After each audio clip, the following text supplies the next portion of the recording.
साधारण भाषा में समझते हैं कि साधारण बहुमत यानी कि सिंपल मेजॉरिटी कैसी होती है, मतलब उसमें किस तरह से संशोधन किया जाता है। तो सबसे पहले वोट कैसे होता है, मतलब वोटिंग सिस्टम कैसे होती है उसमें। सदन में उस दिन जितने उपस्थित होते हैं और मतदान करने वाले सदस्यों का 50% से एक अधिक, 50% से एक अधिक, आप कॉपी निकालो और उसमें नोट करो। मान लीजिए लोकसभा में उस दिन 400 सदस्य आए थे। कितना? 400।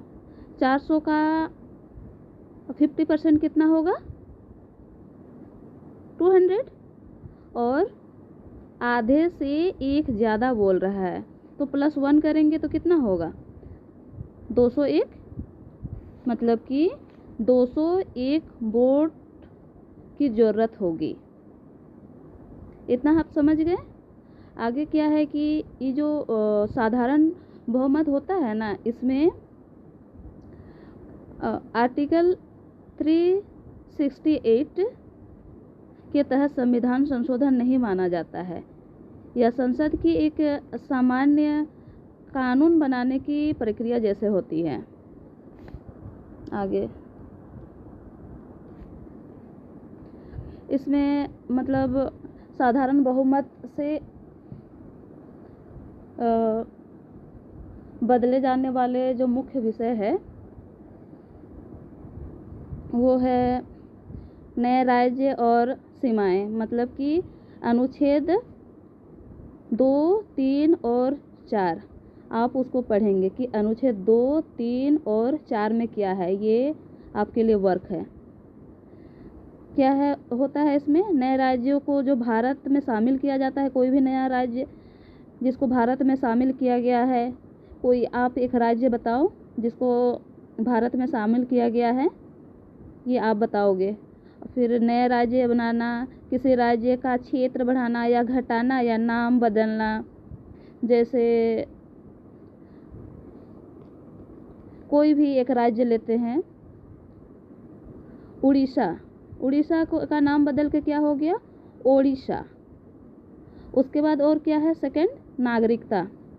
नागरिकता के अंतर्गत कितना अनुच्छेद आते हैं, ये आपको पता होना चाहिए। हर चीज़ को आपको डिटेल्स में पढ़ना पड़ेगा।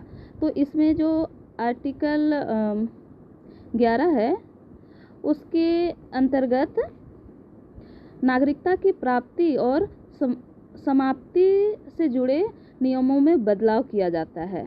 उसके बाद विधान परिषद का गठन या समाप्ति, वो भी सिंपल मेजॉरिटी से होता है।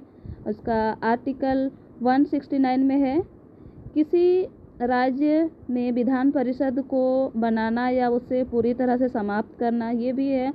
फिर सेकंड शेड्यूल भी है और उसके अंतर्गत जो है वेतन वाला है, सैलरी वाला, जो राष्ट्रपति, राज्यपाल, लोकसभा अध्यक्ष, जजों आदि के वेतन और भत्ते तय करने का होता है।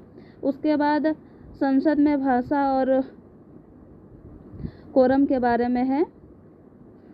फिर इसमें इतना डिटेल्स में नहीं लिखा हुआ है, बट आपको ये जानना ज़रूरी है। उसके बाद 5वीं और 6ठी अनुसूची यानी कि 5th and 6th शेड्यूल, अनुसूचित क्षेत्र और जनजातीय क्षेत्रों के प्रशासन से जो जुड़े नियम बदलना होता है, ये सब इसके अंतर्गत आता है। हमको उम्मीद है कि आप यहाँ तक समझ गए। आज बस आप सिंपल मेजॉरिटी को ही समझे। अगर समझ में नहीं आया तो आप कमेंट्स करें और किस तरह से वीडियो बना के देखें। लिख करके एक एक करके देना होगा, नहीं, आप कॉपी और पेन ज़रूर पकड़ें और खुद से लिखें, नोट्स बनाएं, तभी आप नहीं भूलेंगे चीज़ों को। धन्यवाद।